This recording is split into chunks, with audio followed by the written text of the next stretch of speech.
There we go. So, album 1 is down. We are now on Hmm. to album number 2 of 3 this week. We're only doing 3 instead of 4 because we did some more singles. Matt, could you run the numbers for our second album? Yeah, so this is Michael Jackson's Dangerous, also from 1991. Comes in at number 173 in the 1990s on Best Ever Albums, number 17 in 1991, number 902 of all time. It's Michael Jackson's fourth highest rated album on Best Ever Albums, behind Bad, Off the Wall, and Thriller, all three albums we have covered in the past. Dangerous did not make Rolling Stone's list, and Michael Jackson is ranked number 66 of overall artists' rankings on Best Ever Albums. Yeah, and I might take the first Yeah, take on this one if you don't mind. not at all. Yeah, and I know that Michael Jackson has another solo album besides, before we get to, Off the Wall, right? Which is where actually I think I'm looking right now. I think He's got a he's couple. He's got a got few. Got to Yeah. Be There. He's got Ben, Ben. Music and Me, Forever Michael. So let's talk about there's the I think like Off the child. Wall was like his fourth album or Yeah, something like there's the that. child Michael, Third. and then there's like what Yeah. what I'm going to refer to as the Michael solo career. It's actually his fifth, believe it or not. Fifth album. Yeah, Um, that's crazy. but I'm Yep. gonna I'm gonna for the sake of ease, while knowing that it's not there, I'm gonna go with the Off the Wall, Thriller, and Bad being 1, 2, and 3 in this case. So Dangerous being 4. So you Hmm. have this run, Off the Wall and Thriller. Highly regarded albums, not just by me, but by pretty much everyone. I think we talked about the highs on Bad are extremely high. I don't think we put it in quite the same category as the others, but still strong. To me, listening to this, Matt, Yeah. this was the first time in what I'm calling Michael Jackson's solo career where he is not ahead of the curve anymore. He is reacting to trends and playing into it instead of beating the curve or creating the curve, if that makes sense. Hmm. And there's just certain songs on here. It starts with Jam, which I see a big producer of this album. Do you know who was the big producer of this album, Matt? Was Teddy Riley. And Teddy Hmm. Riley is one of the New Jack Swing. huge figures in New Jack Swing. And there are some elements of New Jack Swing on this album, quite a bit sonically. Especially the drum sound, I'd say, is there. But Jam reeked a little bit to me of trying to get hip hop cred, and trying a little bit too hard for me. Then you've got the beginning of Michael Jackson, the melodramatic, which becomes a much bigger trend, I think, kind of Hmm. down the road.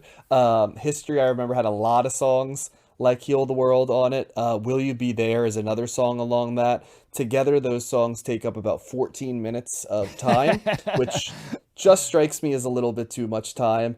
But just when you feel there's a little bit of filler, then he comes with stuff like Remember the Time, which is a top tier Michael Jackson song. Just all the pieces you want in Michael Jackson. It's what you would imagine Michael Jackson adapting to 90s production sound would sound like. And then you've got one of my hidden gems. I love the song In the Closet. It's always been a song I love. It's also a remarkable video, and it's shot in black and white. It's really artistically done. It's one of the few times I can remember Michael Jackson coming off to me as somewhat more of like a regular human kind of, and borderline almost kind of leaning into like a sexier persona. You also have like prime Naomi Campbell in that video, who is strikingly gorgeous, especially in white and black, right, film and stuff, dancing. And so it's a very memorable I don't know how familiar you are with that video, but it's a very memorable video. Remember the For Time is, yeah, go ahead, I'm sorry. Closet. For In the In the Closet. Closet, Or yeah. for In the Closet, or remember? Yeah, I don't remember that video now. Yeah, no, it's a good video, but well worth a watch. But yeah, so there's still all these hits on this album, but I don't know. I didn't dislike the album, but as I listened to it, I kind of said it just doesn't rise to the standard that Michael Jackson set in the previous 3 albums. And there just weren't enough top tier songs, and he's kind of a victim of his own success because you have the singles for Michael Jackson, then you always have these like deeper cuts that are great. But I think it's just that the quality of the ballads for me is slowly eroding, right? And even Man in the Mirror is a better version of that type of ballad than any of the ballads here for me at least. And while the sentiment is there, I do feel like this is the area where we're starting to reach the tipping point of like Michael the visionary to Michael the established superstar. Dare I say, Matt, that Michael Jackson has sort of a U2 loop in terms of his career where Yeah. you know what I'm saying? Where he ascends to like the biggest thing in the world, only to later slowly Hmm. kind of lose a little bit of who he is. And while they were beating the curve for a long time and represented these soaring ideas, later those same sort of soaring ideas kind of became cliches, I'd say. He's not there Became a yet, but caricature. kind of, yeah. As sad as that Yeah. is to say. But what did you Mhm. think? Yeah, there's a this album's a lot. It's long. It's almost it's 77 minutes long. Like It it's is what long. it's one of those. It's like the Use Your Illusion albums where like this because the CDs were out for a couple of years now, and you could obviously put more on a CD than you could on an LP, on a record, vinyl record or a tape. And I feel like there's certain albums where the artist said, okay, what's the maximum amount of time I could put on a CD, and I think it's just under 80 minutes, and it's like, all right, let's stuff it full of stuff, yeah, of things, because even some songs like what is it? You mentioned it. Oh, Will You Be There? It's 7 minutes and 41 seconds. It takes over a minute to get into the song because it's just sound effects and whatnot. It's superfluous. And then it ends out the same way. Like it's all this extra stuff thrown in there that makes it for a very full record. So yeah, I didn't dislike the album either. I certainly knew the hits. I actually think Black or White's a great song. I love that guitar riff on that. And that was a big deal because that was the single that was released, that first video that came out, that was premiered maybe after the Super Bowl, something like that. I don't know if you remember this video coming out, John, but it was a MTV marketed. It was a really big deal. There was a Yep. movie behind it. It was like the song's like not even 4 minutes long. But the George video went is like with like Macaulay Culkin, Macaulay right? Culkin. Yeah, and Yep. then he smashed the car at the end, right? For forever and grabbed his crotch and got in all kinds of Yeah, there trouble. was Yeah. like they did the video, and then then there was like a long segment of him kind of in this alley at night, and he's on this car, and he's basically just yeah like basically beating a car, like smashing a car, and then there's like a Black Panther that walks across, and then it got banned. It was controversial because it was just unnecessary, and there was all the crotch grabbing, and that was apparently this big controversial thing. But so yeah, but the song Black or White it's one of my favorites on here. I love that guitar riff, and but there's definitely a difference in production here, and I know that Quincy Jones, who he was working with in the previous records. I think I read that he purposefully didn't want him on this album because he wanted to show that he could make a record without Quincy Jones. That's his success was not contingent on Quincy Jones's participation in the record. So yeah, I see that he got Teddy Riley here. He also got Bill Bottrell, who that's the guy who my buddy dated his daughter. So like I hung out in his house one Oh, weekend, really? like yeah, and I met him a couple of times, and he's the one that actually raps on Black or White. I've read the story about that. That's like they were trying to fill that part of the song. And Petrell was like, maybe we should get a rap over it. So he wrote this rap, but his intention was always they try to get another rapper to like somebody that's actually a rapper to do it. And they were having trouble finding somebody. And then when Michael Jackson heard Bill Bottrell rapping his version, he was like, yeah, we'll just use that. But Charles like, no, we really should get somebody else. But Michael Jackson insisted that they use that, so that's who's rapping on it. It's not Macaulay Culkin in the video, like the video would have you believe it's actually Bill Bottrell. But so he's got some fingerprints on this. He produced some of the songs on this, and I what I noticed is in the beginning of the album, a lot of the more upbeat dance songs, the production is that drum. It's like a synthetic drum. It's a very staccato drum beat.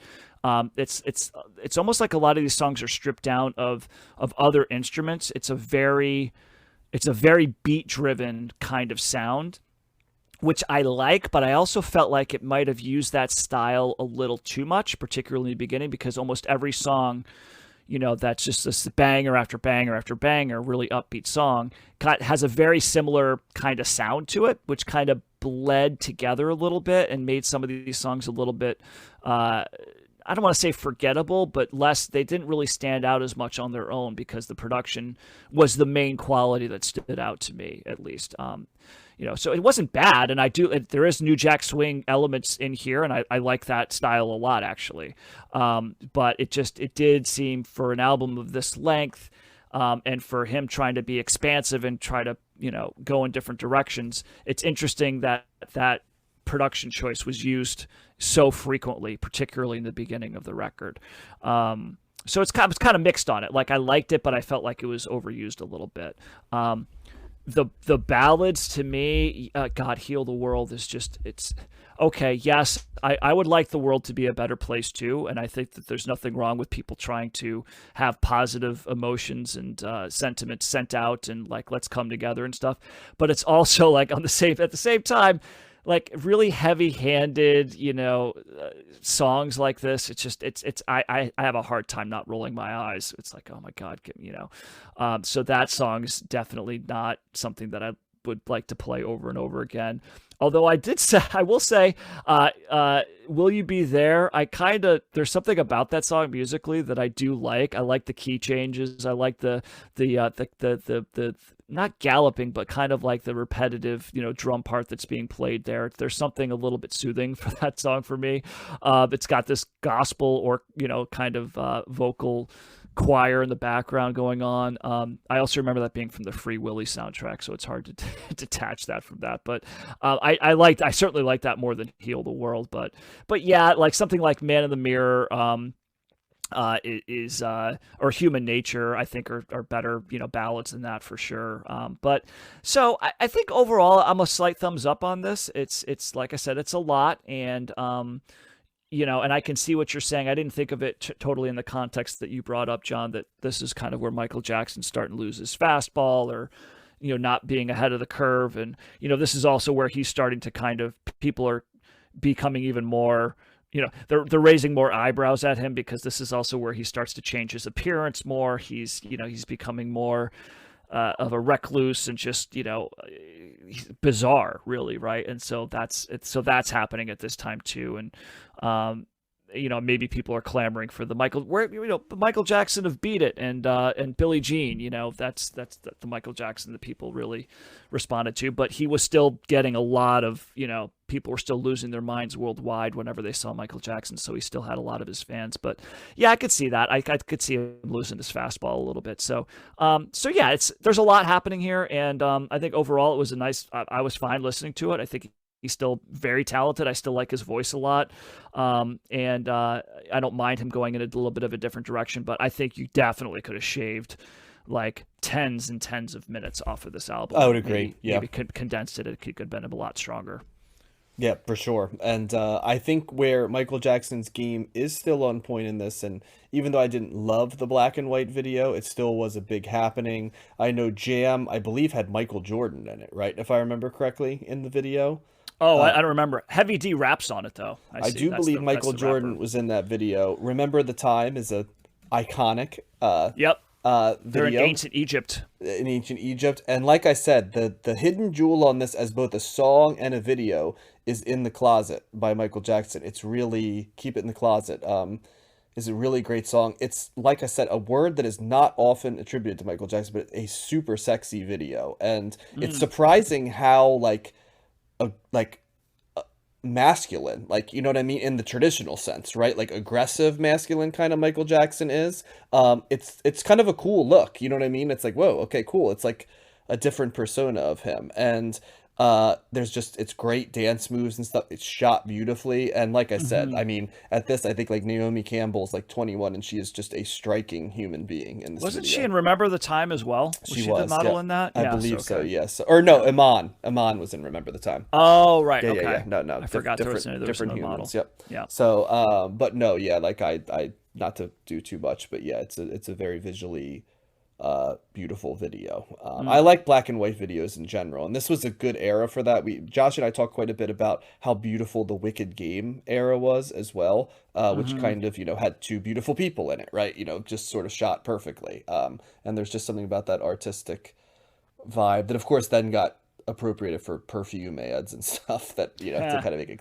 cliche, but worth checking out if you've never done it before. So, Yeah. yeah, I'd say thumbs in the middle for me on this one. A lot of the same arguments you have, Matt, but like I said, I can't help but shake the idea that um, my favorite Michael is when he's ahead of the curve, and dare I say, we're not going to cover it, but there was a lot more on history, which was, if you think this was bloated, history was super Yeah. bloated. But there was a lot more things. The highs, right, on history might have hit even higher for me on that album than this. But of course, there's also some brutal stuff on that as well that Yeah. isn't there. So yeah, but maybe we'll get around talking a little bit about that down the road. So. Mm. And now we're at our last album, Matt. We We're doing. are Soundgarden for the first Yeah. time. Yeah. Bad Motorfinger by Soundgarden comes in at number 110 in the 1990s on Best Ever Albums, number 13 in 1991,